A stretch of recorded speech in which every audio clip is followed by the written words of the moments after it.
اعوذ باللہ من الشیطان الرجیم بسم اللہ الرحمن الرحیم السلام علیکم ورحمۃ اللہ وبرکاتہ۔ میں امید کرتی ہوں کہ آپ سب خیر و عافیت سے ہوں گے۔ میری دعا ہے کہ اللہ پاک آپ سب کو خیر و عافیت سے رکھیں، آمین۔ ناظرین، آج میں آپ کو بتاؤں گی عورتوں کے جسم کا سب سے نازک حصہ کون سا ہوتا ہے جس کو دباتے ہی عورت جلد فارغ ہو جاتی ہے۔ عورت کا آرگزم حاصل کرنا ایک اہم مسئلہ ہے، لیکن بہت سے لوگ اس مسئلے کو نہیں سمجھتے۔ جنسی ابھار اور شہوت کے وقت عورتوں کے اعلی تناسل سے پانی کا خارج ہونا قدرتی امر ہے، اور یہ اس بات کی دلیل ہوتی ہے کہ عورت آرگزم اور شہوت کی انتہا کو پہنچ چکی ہے۔ اسی طرح مرد کے منی کے بغیر عورت کے حاملہ ہونے کا امکان نہیں ہوتا۔ عورت کا عرضہ ہونا یا آرگزم کو پہنچنا شاید ہمارے معاشرے میں انجانا مسئلہ ہو، اور شاید بہت سی ایسی عورتیں ہوں جو کہیں کہ عورت کے لیے آرگزم کیا چیز ہوتی ہے اور کیسے ایک عورت عرضہ ہو سکتی ہے۔ آج کل بہت سے ماہرین کا کہنا ہے کہ جنسی تعلق زندگی کا وہ تعلق ہوتا ہے جو تکرار نہیں رکھتا اور ہر بار شوہر اور بیوی کے لیے نیا ہوتا ہے، لیکن اس شرط پر کہ دونوں آرگزم کو پہنچ جائیں۔ ایسی حالت میں پھر کبھی بھی جنسی تعلق تکرار نہیں ہوتا۔ جنسی تعلق میں میاں بیوی کا رول مساوی اور ایک جیسا ہونا چاہیے۔ یہ بات ٹھیک نہیں ہے کہ صرف عورتیں مرد کو عرضہ کے لیے ہوتی ہیں، بلکہ دونوں جانب سے جنسی تعلق میں خیال رکھا جانا بہت ضروری ہے۔ ایک دوسرے کو عرضہ کریں اور چاہیے کہ دونوں جانب سے مناسب سیکس ہو۔ اگر ایک طرف سے آرام کے ساتھ سیکس اور دوسری جانب سے سیکس کی خواہش زوروں پر ہو تو ایسی صورت میں جنسی تعلق دونوں کے لیے تسکین کے بجائے نقصان دہ ہوتی ہے، جس کے نتیجے میں ایک تو آرگزم کو پہنچ جائیں لیکن دوسرے کے لیے یہ تعلق سردرد ثابت ہو۔ اس لیے میاں بیوی دونوں کو چاہیے کہ ایک دوسرے کی شخصیت کے پہلوؤں کو جانیں تاکہ دونوں احسن جنسی تعلق قائم کر سکیں۔ اگر میاں بیوی اچھا اور مناسب جنسی تعلق استوار کریں تو زندگی میں پیش آنے والے بہت سے مسائل کو خوش اسلوبی سے حل کر سکتے ہیں۔ ایک باحیا عورت چاہے جتنے بھی غم سہ لے لیکن وہ شرم کی وجہ سے کچھ نہیں کہے گی، لیکن ایسا نامناسب جنسی تعلق اس کی زندگی میں ایک قسم کی تنہائی اور بے چینی پیدا کرتی ہے۔ اس لیے یہ بات بہت ضروری ہے کہ مرد کی طرح بیوی بھی عرضہ یا آرگزم کو پہنچ جائے۔ لیکن کچھ علامات ہیں جن کی بدولت ہمیں معلوم ہو جائے کہ عورت لذت کی عروج کو پہنچ چکی ہے۔ جن میں سے کچھ علامات ایسی ہیں جس کی دلیل ہے کہ عورت عرضہ ہو چکی ہے، جیسا کہ عورت کے سینوں کے نپل کا سخت ہو جانا، جلدی جلدی سانسیں لینا، احساساتی ہو جائے، بعض اوقات اس قدر حساس ہو جائے کہ رو پڑے۔ لیکن یہ علامت زیادہ تر مغربی عورتوں میں ظاہر ہوتی ہے۔ ہمارے معاشرے میں خواتین شرم و حیا کی وجہ سے بہت سی باتیں نہیں کہتی یا اپنے احساسات ظاہر نہیں کرتی۔ یہ بھی ہو سکتا ہے کہ بعض عورتوں کو نیند آ جائے۔ یہ بات اکثر مردوں میں پائی جاتی ہیں لیکن عورتوں میں بھی پائی جا سکتی ہیں۔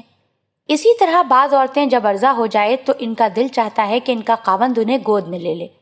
بعض اس حالت کے بعد ٹھیک طریقے سے راستے پر چل نہیں سکتی، اس لیے کہ جب وہ آرگزم کو پہنچ جائیں تو ان کے پیر لرزتے ہیں، اور یہ بات ان کے عرضہ ہونے کی دلیل ہوتی ہے۔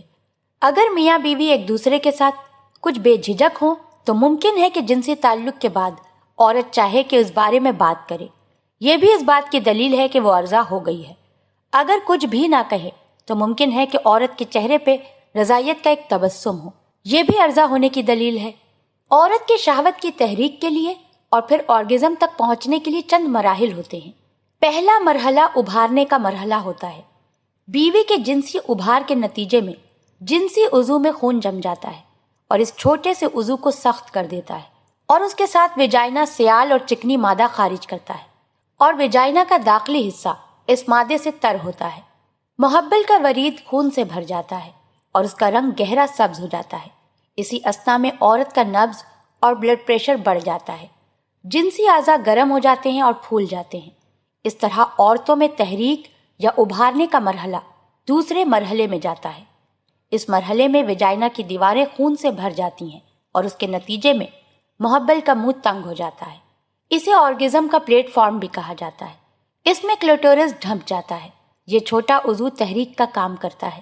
اس مرحلے میں رحم کی نلکی اور تخم دانیاں پھولتی ہیں، سانس پھول جاتی ہے اور اس کے ساتھ ہی نبض بھی زیادہ ہو جاتی ہے۔ تیسرا مرحلہ آرام کا ہوتا ہے۔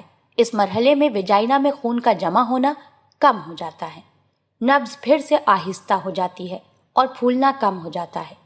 ویجائنا کا گہرا سبز رنگ دوبارہ اپنی اصلی حالت میں آتا ہے، بدن آرام اور سست ہو جاتا ہے۔ بعض اوقات عورت کے بدن سے پسینے آنا شروع ہو جاتے ہیں، اور یہ بات بھی یاد رہے کہ کبھی غیر جنسی اعضاء جیسے سینوں میں تبدیلی نمودار ہوتی ہے۔ بعض اوقات عورت چاہتی ہے کہ پیشاب کرے، پسینہ زیادہ ہو جاتا ہے، بدن کی گرمی بڑھتی ہے۔ البتہ بعض عورتیں ٹھنڈک کا احساس کرتی ہیں، بدن کے بعض حصوں سے پسینہ آنا شروع ہو جاتا ہے۔ ہر عورت اس قابل ہوتی ہے کہ آرگزم کو پہنچ جائے۔ شاید بہت سی خواتین یہ کہیں کہ انہوں نے یہ احساس نہیں پایا۔ ان خواتین کو چاہیے کہ اس سے سیکھیں کہ کیسے آرگزم کو پہنچیں۔ صرف تھوڑی سی محنت کی ضرورت ہوتی ہے۔ تو اس بات کو جان لیجئے کہ خواتین بھی انزال ہوتی ہیں۔ خواتین جب جنسی لذت کی چوٹی کو پہنچ جائیں تو ان کے محبل میں کچھ پانی نکلتا ہے۔ اس طرح ہم کہہ سکتے ہیں کہ عورتیں جنسی تعلقات کے وقت ہر قسم کی شرم کو ایک طرف رکھ کر اچھی زندگی کے لیے بہتر جنسی تعلقات استوار کریں۔ اللہ پاک ہم سب کو دین کی سمجھ عطا فرمائے اور اس کے مطابق زندگی بسر کرنے کی توفیق عطا فرمائے، آمین۔ آپ ہمارے چینل کو ضرور سبسکرائب کر لیں۔ سبسکرائب کے ساتھ ساتھ ہماری ویڈیو کو لائک بھی کر دیں۔ اللہ پاک آپ سب کو اپنے حفظ و امان میں رکھے، آمین۔